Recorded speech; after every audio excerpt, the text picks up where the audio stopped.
तेनालीराम की कहानियाँ भाग 3। आज की कहानी का नाम है तेनालीराम और महाराज की खांसी। सर्दियों का मौसम था। मौसम की मार विजयनगर की प्रजा पर जुखाम के रूप में पड़ी थी।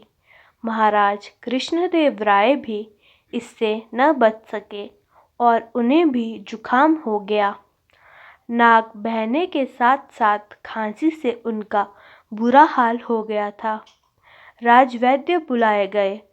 राजवैद्य ने महाराज को औषधि दी और परहेज करने का परामर्श दिया। अचार, दही और खट्टे खाद्य पदार्थ खाने की महाराज को मनाही थी, किंतु महाराज भी कहाँ मानने वाले थे। उन्होंने सारी चीज़ें खाना जारी रखा। अब महाराज को कौन समझाता। सब निवेदन करके हार गए, किंतु महाराज ने किसी की भी ना सुनी। इस कारण उनकी तबीयत बिगड़ती रही। हार कर राजवैद्य और दरबार के मंत्री तेनालीराम के पास पहुँचे और उन्हें समस्या बताते हुए महाराज को किसी तरह समझाने का निवेदन किया। तेनालीराम शाम को महाराज के पास पहुँचे और उन्हें एक औषधि देते हुए बोले, महाराज, आपका जुखाम और खांसी ठीक करने के लिए मैं एक औषधि लाया हूँ।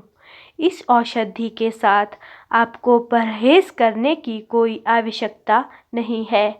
आप जो चाहे वो खा सकते हैं। अरे वाह! क्या इसके साथ मैं अचार, दही, खट्टी चीज़ें भी खा सकता हूँ? महाराज ने पूछा। जी महाराज, तेनालीराम बोला। महाराज बहुत प्रसन्न हुए और उस दिन के बाद से और ज़्यादा अचार, दही और खट्टी चीज़ें खाने लगे। फलस्वरूप उनका स्वास्थ्य और खराब होता गया। एक सप्ताह बाद जब तेनालीराम उनके पास आए और उनका हालचाल पूछा तो वे बोले, तेनाली, हमारा स्वास्थ्य तो अब पहले से भी अधिक खराब हो गया है। जुखाम ज्यों का त्यों है, खांसी भी बनी हुई है। कोई बात नहीं महाराज, आप वह औषधि खाते रहिए, इससे आपको 3 लाभ होंगे। तेनालीराम बोला। कौन से 3 लाभ? महाराज चौंकते हुए पूछे। पहला ये कि राजमहल में कभी चोरी नहीं होगी।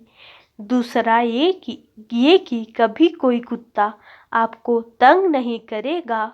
और तीसरा ये है कि आपको बुढ़ापा होने का कभी कोई भय नहीं होगा। तेनालीराम ने उत्तर दिया। ये क्या बात हुई? हमारे जुखाम और खांसी से चोर, कुत्ते, बुढ़ापे का क्या संबंध है? संबंध है महाराज। यदि आप यूं ही खट्टी चीज़ें खाते रहे तो दिन रात खांसते रहेंगे और आपकी खांसी की आवाज़ सुनकर चोर सोचेगा कि आप जाग रहे हैं और कभी भी चोरी के उद्देश्य से राजमहल में घुसने का प्रयास नहीं करेगा। तेनालीराम मुस्कुराते हुए बोला। और कुत्ते हमें क्यों तंग नहीं करेंगे? महाराज ने पूछा। जुखाम, खांसी, आपका स्वास्थ्य लगातार गिरता जा रहा है। तब आप इतने कमज़ोर हो जाएंगे कि बिना लाठी के चल भी नहीं पाएंगे। जब कुत्ते आपको लाठी के साथ देखेंगे तो डर के मारे आपके पास भी नहीं फटकेंगे। और बूढ़े होने का भय के बारे में तुम्हारा क्या कहना है? महाराज, आप हमेशा बीमार ही रहेंगे तो कभी बूढ़े नहीं होंगे, क्योंकि आप युवा अवस्था में ही मर जाएंगे। इसलिए कभी आपको बूढ़े होने का भय नहीं होगा। टेढ़े तरीके से महाराज को वास्तविकता का दर्पण दिखाने के बाद तेनालीराम बोले, इसलिए महाराज मेरा कहना मानिए और कुछ दिनों तक अचार, दही, खट्टी चीज़ों को किनारे कर दीजिए। स्वस्थ होने के बाद आप जो चाहे वो खा सकते हैं। महाराज कृष्णदेव राय तेनालीराम की बात समझ गए और उन्होंने खट्टे पदार्थों का परहेज कर दिया और कुछ ही दिनों में वे पूर्णतः स्वस्थ हो गए। इस तरह तेनालीराम ने अपनी चतुराई दिखाकर महाराज की सहायता की। ऐसी ही और रोचक और मज़ेदार कहानियों के लिए सब्सक्राइब करें हमारा चैनल किस्से कहानियाँ। धन्यवाद।